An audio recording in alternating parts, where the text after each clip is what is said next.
Bonjour à tous et à toutes et bienvenue sur la chaîne Reflet de Lune, j'espère que vous allez bien. Merci pour votre présence aujourd'hui.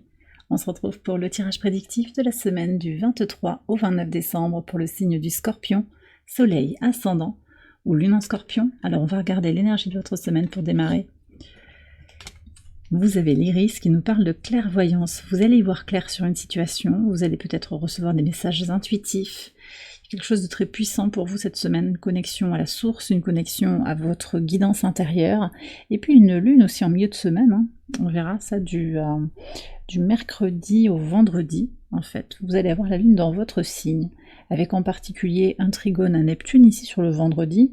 On verra ce qui sort au niveau des cartes, mais ça annonce quand même aussi une vision approfondie des choses, hein, par rapport à votre situation, par rapport à vos circonstances, par rapport au relationnel, à vos ambitions pour la fin de l'année 2024 et pour le début de l'année 2025.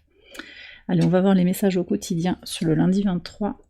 Vous avez le valet d'épée et le cercueil. Oui, c'est ce que je vous dis, il y a une nouvelle idée qui jaillit pour clôturer quelque chose, ou une clôture qui enclenche une nouvelle idée, vous voyez, donc il y a eu une nouvelle vision, peut-être une connexion aussi au travers des réseaux sociaux, moyens modernes de communication, nouvelles technologies, toute forme de technologie, oui, qui vous aide, hein, peut-être au quotidien. Il y a une fin pour une ouverture sur quelque chose de nouveau, de moderne, on me dit. Bon.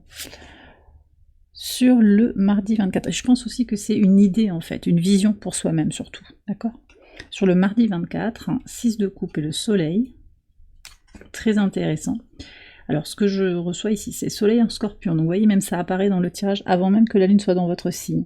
On est quand même sur une lune en balance qui travaille avec la part d'ombre, puisqu'ici la lune est conjointe à Lilith, d'accord? Lilith en balance, hein, qui vous permet de libérer tout ce qui est en relation avec les traumas relationnels. Tout ce qui est relié aussi au désir d'harmonie, qui peut s'opposer à la réalisation personnelle. Là, il y a des libérations, transmutations, libération de son passé. On sort d'une forme de nostalgie, on y voit plus clair, il y a de la chance aussi pour se libérer. Peut-être une personne que vous revoyez aussi de votre passé qui vous nourrit, ou bien aussi vous retrouvez possiblement un partenaire karmique, hein, quelqu'un que vous avez connu à un moment et avec qui c'est terminé. Il peut y avoir une rencontre qui vous éclaire sur là où vous en êtes en fait, une rencontre karmique. J'ai ça aussi. Bon, en tout cas vous y voyez clair et vous libérez des choses sur cette journée. Vous libérez des peurs liées au relationnel. Sur le mercredi 25, le fou, magnifique avec le bouquet. Alors c'est très intéressant parce que je vous ai pas dit, mais là, la lune est au trigone de Vénus et on retrouve l'énergie de Vénus là dans le bouquet. Vénus qui est en Verseau, dans la maison entre guillemets du fou. Le fou est associé à Uranus. Uranus, c'est le signe du Verseau. Donc, qu'est-ce que ça vient dire en fait? C'est qu'on se libère de son passé, on transmute, on regarde ce qu'il y a à lâcher sur une position de victime peut-être de son passé. On ne laisse pas son passé définir son présent, ni les traumas relationnels, je le redis encore. Il y a une guérison petit à petit qui se fait de son enfant intérieur pour aller vers sa liberté, son expression émotionnelle, l'expression de ses sentiments, de sa joie de vivre, de comment on apprécie la vie, à sa manière, de manière unique, peut-être non conventionnel, et on démarre, on repart sur quelque chose, un cycle en fait plus conscient de bien-être. Donc, en fait, ce que ça peut vouloir dire ici, c'est que quand même, là, on a un potentiel de réunion familiale, il peut y avoir des choses qui sont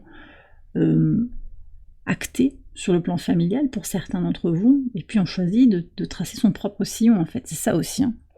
Sur le pivot de semaine, sur le jeudi 26, un vœu réalisé avec le 9 de coupe. Ouais, il y a des gens qui veulent terminer quelque chose, hein, je pense. Et vous allez arriver à arrêter cette chose-là. Alors, ça peut être sortir d'une addiction, ça peut être arrêter une relation, clôturer une situation pour rembourser une dette aussi, on me dit ça. Il y a des vœux, des souhaits qui sont émis et qui vont devenir réalité. Ça vous permet de passer à autre chose aussi. Possiblement, vous vous autorisez aussi émotionnellement à relâcher, à libérer ce passé, cette année 2024 ou des années antérieures encore, pour vous ouvrir réellement, concrètement, à l'année 2025, à toutes les potentialités qu'elle peut apporter. Sur le vendredi 27, encore ce 2 de bâton, qui est sorti pour d'autres signes, et l'homme. Alors, ici j'ai un homme qui hésite, peut-être. Il peut y avoir un lien d'âme ici, un homme qui hésite à venir vous voir, ou vous osez peut-être pas agir, vous évaluez une situation. D'accord ? Pour certains, j'ai aussi l'idée de prendre de la hauteur, de regarder les choses pour ce qu'elles sont, de voir quel est le potentiel, comme un bilan de compétences en fait. Vous regardez où vous en êtes, peut-être vous faites un bilan financier aussi, et vous regardez quelles sont les perspectives pour 2025. Bilan personnel, bilan de compétences, bilan positif, je pense, et éclairé, en vous appuyant sur des faits. Vous voyez, c'est cette margelle en béton là, c'est le rempart sur lequel s'appuie cet homme qui regarde le monde qu'il va conquérir. Donc c'est vous ça en fait. Vous regardez vos acquis, vous regardez d'où vous venez. On est encore avec cette lune en Scorpion ici.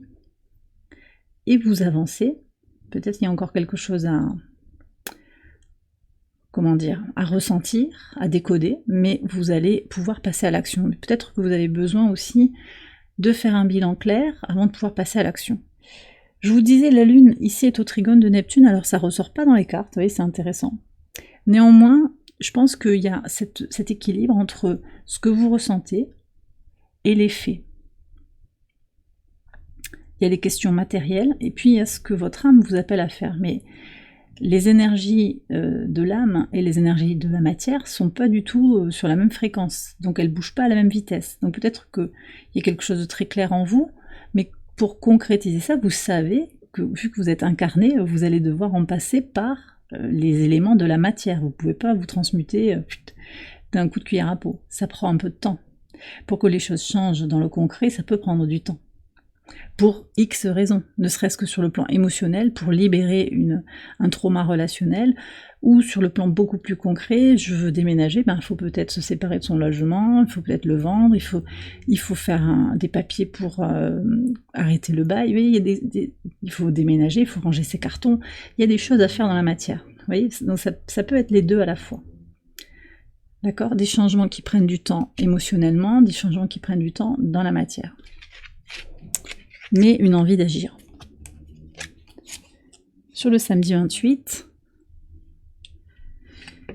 alors la reine d'épée et les oiseaux. Ok, et on va voir sur le dimanche. Cavalier de denier et l'anneau. Alors ici j'ai quelqu'un, ça peut être un signe d'air, natif de la Vierge, qui a pas sa langue dans sa poche. On me dit, cette personne, elle a des choses à dire, elle a des choses à exprimer, elle va les dire clairement. C'est pas forcément vous, ça. C'est quelqu'un qui a quelque chose à vous dire. Après, pour certains, il y a aussi des tractations, des négociations. Vous allez être très ferme sur les négociations, très déterminé. Pour certains, il y a peut-être aussi des médisances. Vous restez digne au-delà de la meute, en fait. Vous restez dans un espace... comment on dit ça, éthique en fait. Vous avez une morale. Vous n'allez pas dénigrer, maudire, on me dit. Voilà, il y a peut-être des gens, ça c'est pour certains d'entre vous, c'est pas pour beaucoup d'entre vous, qui vont essayer de vous entraîner dans une vibration basse de discussion sur ah ouais, t'as vu ça, il a fait ça. Vous prenez de la hauteur et vous tracez votre propre sillon, vous regardez devant. Et d'ailleurs ça paye, puisqu'on voit que le dimanche vous avez le cavalier de denier avec l'anneau. Donc des partenariats. Peut-être une rencontre ou une union qui pointe le bout de son nez. Ça avance lentement, mais ça se construit sûrement. On a le carré de Saturne à Jupiter toute la semaine jusqu'au 1er janvier. Donc c'est intéressant de voir qu'il nous accompagnera ce carré toute la fin de l'année 2024. Ça ne veut pas dire que les choses n'avancent pas, mais elles avancent de manière structurée.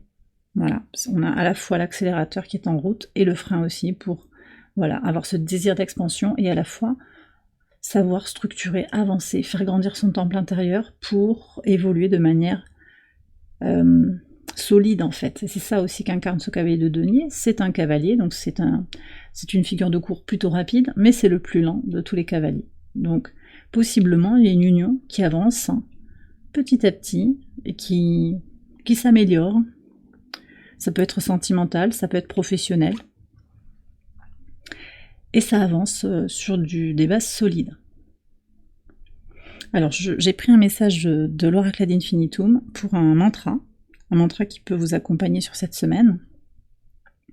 Mais également, ça peut être une affirmation qui peut vous éclairer aussi sur votre situation actuelle. Et on a le chakra couronne. Je choisis de m'aligner avec la lumière divine qui brille à travers moi. Donc un message très spirituel, très connecté à la clairvoyance. La lumière divine qui brille à travers vous, qui est en vous, qui rayonne, et qui vous donne aussi cette clairvoyance, peut-être cette guidance intérieure. C'est un choix. C'est un choix. Vous voyez, on a l'alignement, donc on a quelque chose de, finalement, de s'en tenir à quelque chose de divin, de s'en tenir à l'éthique du sacré, quelque part. Vous voyez, c'est ça un peu dans cette reine d'épée que je ressentais. C'est-à-dire que c'est partir d'un espace d'amour inconditionnel, et non pas d'un espace lié à l'ego, qui peut amener des sentiments comme la peur, la colère, le désir de vengeance, la médisance. Donc on est plus sur des énergies subtiles, des énergies d'amour inconditionnel, qui vous mènent aussi peut-être pour certains vers votre mission de vie, vers votre direction complète et totale de vie, puis aussi tout simplement avec l'axe Bélier-Balance, on en a parlé tout à l'heure, les nœuds lunaires sur l'axe Bélier-Balance qui nous poussent à revoir aussi notre rapport aux autres. On n'a pas besoin peut-être de médire sur les autres. Si on est bien avec soi-même, on peut être bien avec les autres, et puis chacun est libre. On ouvre cet espace aussi de liberté, de respect mutuel, d'une nouvelle fraternité, d'une nouvelle sororité, avec Pluton qui entre en Verseau également. Et bien voilà les scorpions, j'ai terminé votre tirage, j'espère qu'il vous a éclairé. Si c'est le cas, je vous invite à liker la vidéo, à vous abonner, à partager, à commenter. Vous pouvez également aller voir les autres vidéos de cette série pour votre ascendant, pour votre lune. Je vous souhaite une excellente semaine, je vous embrasse bien fort et je vous dis à très bientôt pour les prochaines vidéos. Bye bye.